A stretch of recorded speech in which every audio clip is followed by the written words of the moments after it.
Alright, so these are 3 things that you need to understand when using parallettes to grow a lot of muscle for your chest. Alright, so I know my previous video that I did about 3 moves for parallette exercises that mimics gymnastics rings in the end, but I want to go more in depth with this to tell you why this is the most easy way for you to actually build muscle for calisthenics, and actually why you should get parallettes in the end.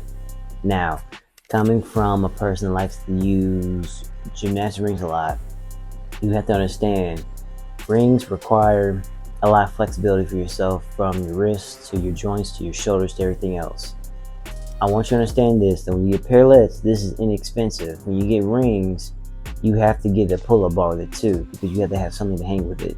You can just get this for like 60-40 bucks and not break the bank that much, but when it comes down to rings, you gotta pay 60 bucks and then you gotta get a pull-up bar with it too. Now, the most thing I can always tell people, that when you use this, your wrist is going to be the most safest way you can ever train with this. This is why it matters a lot. So when you do your handstands or your planches or your L-sits or your 90-degree holds, what should never happen is that your wrist should never be like this. This is basically an open window for your wrist to be broken and hurt. What you want to do is stack your hands just like this, and to make sure that at all times that you are requiring and you're actually pressing it. Because what I've been noticing, most of your exercises are going to be, is going to be more and more of you forward leaning in then coming back. So which means you're using the top, using this for the portion of your palm here to use with your parallettes, and then you come back down like L-sits, you would be using the medius part of your palm. This is why parallettes are really good to use and why you should keep doing it. So let's get started with the 3 exercises you can do that progressing up to advanced, intermediate, and to beginners, intermediate, and advanced level athletes that can do these exercises, and you can actually see non-stop gains throughout the whole time you're doing it. We all know that from previous videos and shorts I do, I always try to show progressions to do push-ups and all that. However, I'll keep it simple so that way anybody can get into it. Now, yes, this is the most common thing that this is used for, is push-ups, because it's probably one of the most easiest things you can do to get to push-ups or get better at push-ups in the end. And this gets all your hands out of this like this, and everything else just all bell it is, just grip in the air. So let me start off with this first. For beginners, like I will always recommend this, is just doing knee parallette push-ups, or just knee push-ups in the end. That's all you're doing right here. Now, you can make this harder. Like I always say, you can always make it harder if you pause, hold it like that, and push back up. What it is that your deep stretch, when you're coming down, you're actually getting a stretch a lot on your chest. When you get that deep stretch on your chest a lot, it's going to grow muscle. It's going to be a point where you are recruiting a lot of muscle fibers in the end. Now, for intermediates, obviously it's going to be, well, regular push in the end. Now, all this is you come back with your toes like that.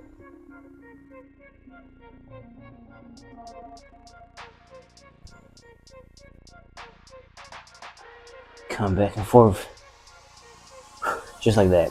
As you can tell, that is the simplest things can actually get you a workout in the end. So yes, increasing your range of motion for your push-ups can increase your way of getting your chest in. Now, for the advanced levels, you should already see this coming, and I think I said it in the very last video too, is the pseudo push-up again. All this is that you're coming up, kneeling in, just lean as far as you can. You come up and you just come down.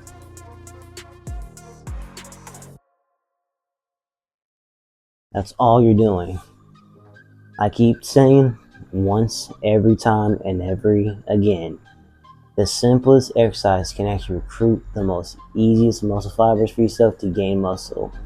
You don't need to do no complex moves. You don't need to do no fancy moves at all. This is the simplest ways for you to actually get into it and actually help yourself out and gain more muscle.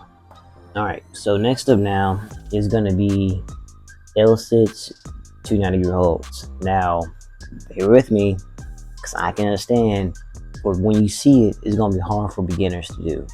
But please just take your time with this. It doesn't have to be no fancy dancy stuff. I'm going to show you how you can slowly get to that point. Let me show you first a demonstration for it. So this is your L-sit right here. Right? Me going into 90-degree hold.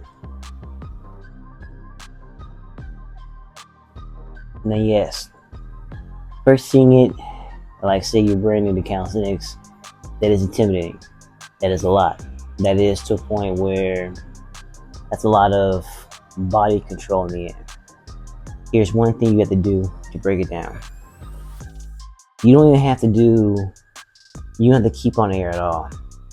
If you're a beginner, I would say is anything to keep hold like this. Hold just like that, because this is the same progression you use for the L-sit. This is the assisted tuck L-sit in the end. Come up like this, you hold it, and you just walk up, come down, and you hold it just like that.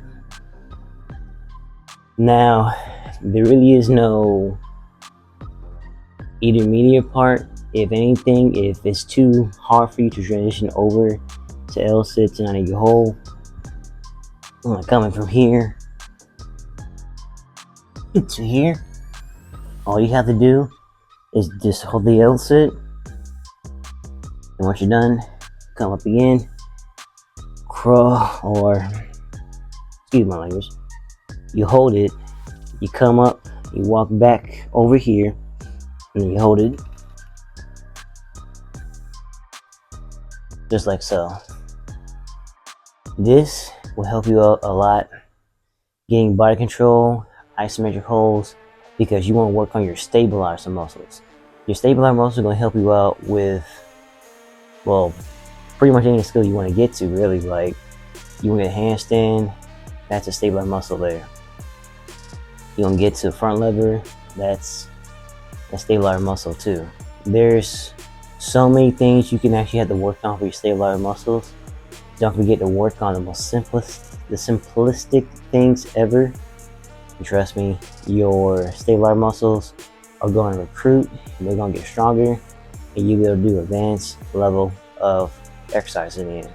You like this video so far, don't forget to like, share, subscribe for many more tutorials and tips to help you out to get improved in calisthenics.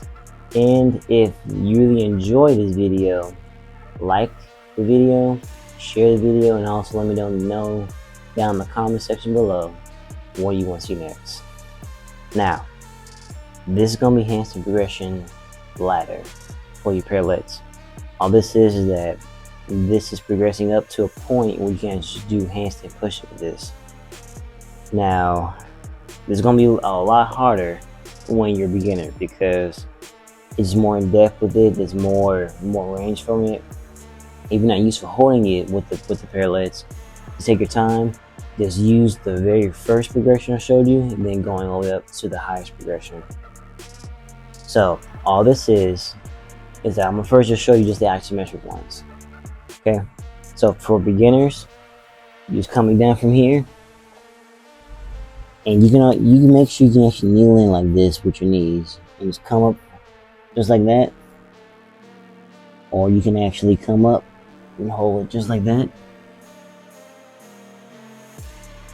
Now that was the modified pike hold, and that was the, I think it's a crow pose, I believe it's called.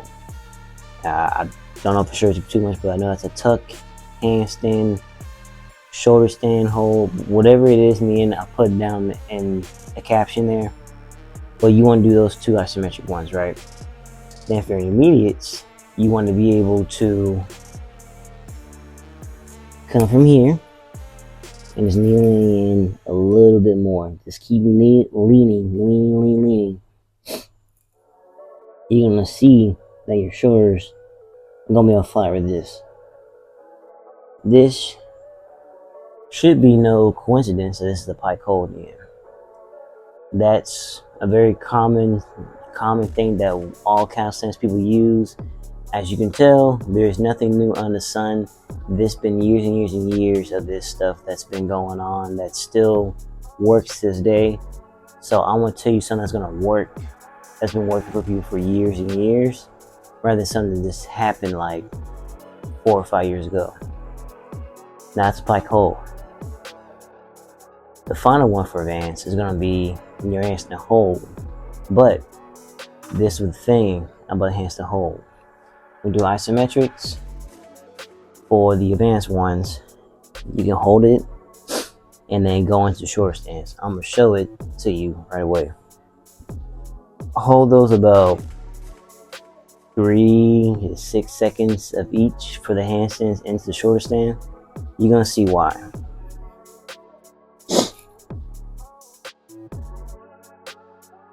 Okay, so you come up.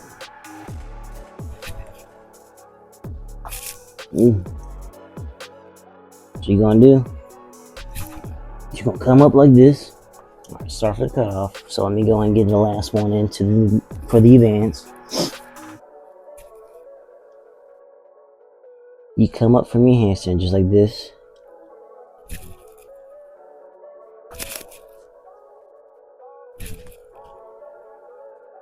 You hold just like this, and then you come down.